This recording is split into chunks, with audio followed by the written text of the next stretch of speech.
Hey everybody, this is Brett. You know, I've been studying health and healing and all the different aspects of it for quite a long time now. And, you know, it's not just diet. A lot of people really are focusing on the raw food diet, and that's cool. I'm also focusing on that. But bear in mind that this is so huge for your health. And, you know, no matter what we do in this life, we're not going to live beyond probably 125 years old. I mean, and I know that sounds like a long time, but it's really not. And I'm sure that there are beings in the universe that live hundreds, if not thousands of years old and beyond, because they have refined and refined and refined their abilities and their lifestyles for a long time, far longer than we have.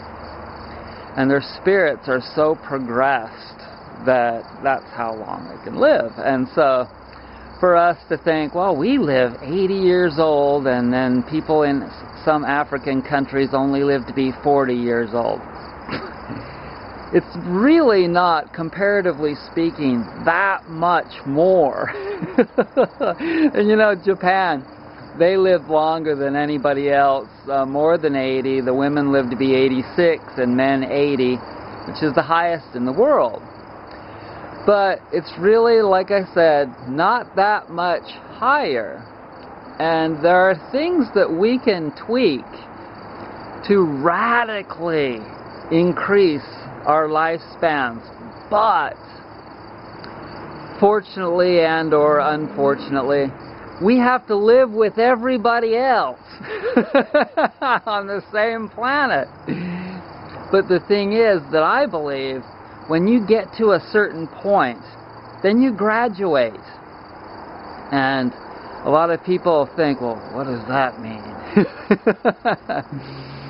Well, it means that somehow your physical body here dies, and then your energetic being that never dies escapes from it and gets reborn into something else, and I know nothing about, I just assume that it's a progression. I assume that it's a progression because everything else seems to be a progression, one little step at a time. And no, I haven't read the Bible or the Bhagavad Gita or the Quran or any of those books. My spirituality and my understanding of the way life works comes from my just watching and listening and breathing the air. And when I breathe, the fumes coming from that street that you can't see now because it's summertime or it's summer fall time, but when all those leaves fall over there, then you'll be able to see the road down there. Now you can hear it, and if I get very much closer to it, then I can smell it. Now, how much do you think that auto exhaust and coal fumes and all the rest of that affect our health? I personally think that it affects it quite a bit. Quite a bit. And I'm not positive, but one of the big health gurus I heard, I think it was it Jack LaLanne, died from respiratory troubles. And if you live in a place where there's a lot of carbon monoxide and everything else in the air, then no matter how much you juice, I mean, it's all going to help. The green juices and anything that you can do to help your liver and kidneys are going to help you to be able to detoxify all of that. But look at the people that live in the country, and look at their skin, and look at their eyes. And these are people that eat meat and all kinds of, they go to Dairy Queen. They go down to Dairy Queen downtown every day and have some ice cream. But their air is so clean. And their houses are 2-3 miles apart. And so the energy is not too condensed. Do you see what I'm talking about? So, in the perfect world that I envision, Everyone will have little sand barefoot walking trails where you can go out and walk for about a mile on this little 2-foot wide sand, pure beach sand, white beach sand, for a mile around your house.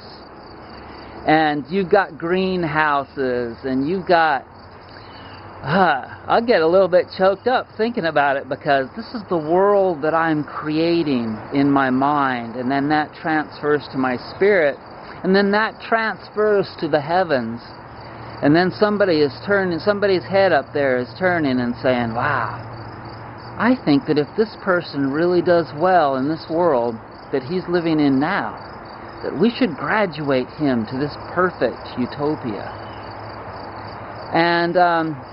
And so, but to a degree, we can create this here and now. And we can focus on more perfect worlds for a little bit, but we need to mostly focus on making the one we are living in now as perfect as possible. And that may also include doing some charity work, Spending your energy in a righteous way is righteous. And you don't have to just save it. It's good to work on building and saving and regenerating. But sometimes it's good to maybe go on a humanitarian trip and spend a little bit. It's like money, okay? We're saving our money, and we're working hard, and we're going places, and we're doing things, and we're having fun. But once in a while there are chemicals that we can create in our bodies, like some that I'm creating now, that give us a lump in our throat, and a heavy heart, and a feeling of wanting to do good for a world that is often, I'm not going to swear, but it's taken a long time for me to get to this point. Come back in 20 years if you want to see a radical change with me. If you're a really advanced person and you really don't want to subscribe to somebody like me that still has a lot of anger issues and is kind of pissed off at a lot of things, come back in 20 years and you'll see, man. I saw it with Wayne Dyer. Wayne Dyer was more into being successful financially in the 70s. And in the early 80s, I listened to some of his tapes, and man, I was just like, wow, this guy rocks. And now Wayne has evolved, and I'm right there, a little bit behind, right with him, in that we're both moving more and more towards spirituality. And he's studied so many things. He read the whole Tao Te Ching and translated it. Freaking incredible. One of my favorite authors, and lives on Maui, beautiful Maui, probably on the beach, and I hope he's doing well with his, I heard he has some cancer, but he'll kick it probably, I'm sure. He's got his friend Deepak to help him and everybody else. But thanks for joining me, and it's not a perfect world, and right now I'm just doing my best, and I live close to a fairly busy road, but at least I live up here on the hill, and I've got my garden and my beautiful doggy, and lots of good things. My old 94 Corolla wagon. Corolla, Toyota, baby. See ya. Bye. I just realized that what I really wanted to say in this video was that even though there are people living in Guatemala that don't have a lot to eat, and they seem really poor, they don't have a lot of clothes, they don't have electricity in their houses, or running water, or a whole lot of things that we take for granted, there are actually some advantages to all of those things. Because the water that they have is probably very pure and doesn't have chlorine in it. And because the air that they have is very pure and doesn't have smog in it. And because the air also doesn't have EMF, electromagnetic fields, that are constantly making their nervous systems a frazzle. like ours, being in houses all the time, or buildings, or with our feet near wires underneath a desk. And chemicals, you know, that probably are eating chemical-free food. And they're picking a lot of it off trees that have never been sprayed ever. And the air is really clean, and so the trees are probably cleaner.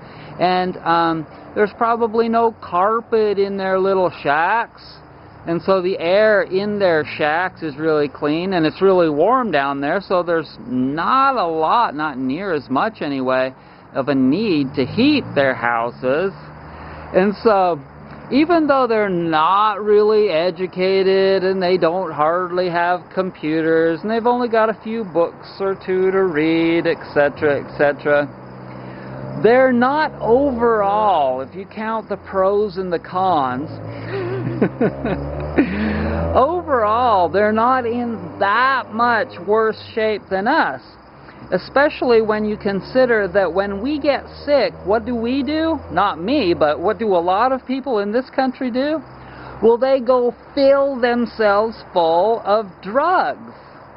And if you don't have Blue Cross Blue Shield in the little village that you're living at in Guatemala, then you don't have access to all the drugs from Merck and Pfizer. Oh, poor you. Yay! You're not going to get all packed full of some synthetic shit that somebody's created to make money. And so, you know, they're not really in all that bad a shape down there, all considering. And yes, there are a lot of things that they're really hurting with. And, you know, when we can get to the point of where our air, food, and water is as clean as theirs, and when they can get to the point of where they have electricity, but it's clean and not being leached out into the air, and they have running water, but it doesn't have, it's not full of chlorine and fluoride, and all of the other things, but they have the electricity, etc., etc., under control. When we all can have all the best of all worlds, then people will live to be 200, 300, and more years old. So I wanted to clarify what I originally started this video for, and sometimes I just get on a tangent because, you see, when we're talking about holistic healing, we're talking about the whole. And there are so many branches, and then off of those bigger branches is another little branch. And then there's another little branch, and you can just keep going out till you get into the tiniest of capillaries. And like for instance, everything relates. So the tiniest capillaries are in your hands and your feet, and that's why those conduct the best. And that's why you need to be out barefoot walking and doing reflexology, as in the video that I shot this morning. So, you know, if I go too far out on a limb, though, then I can't find my way back, and then I'll lose my concentration. So that's why I'm eating walnuts, because they're good for my brain, and ginkgo. Okay, I'm done. Bye.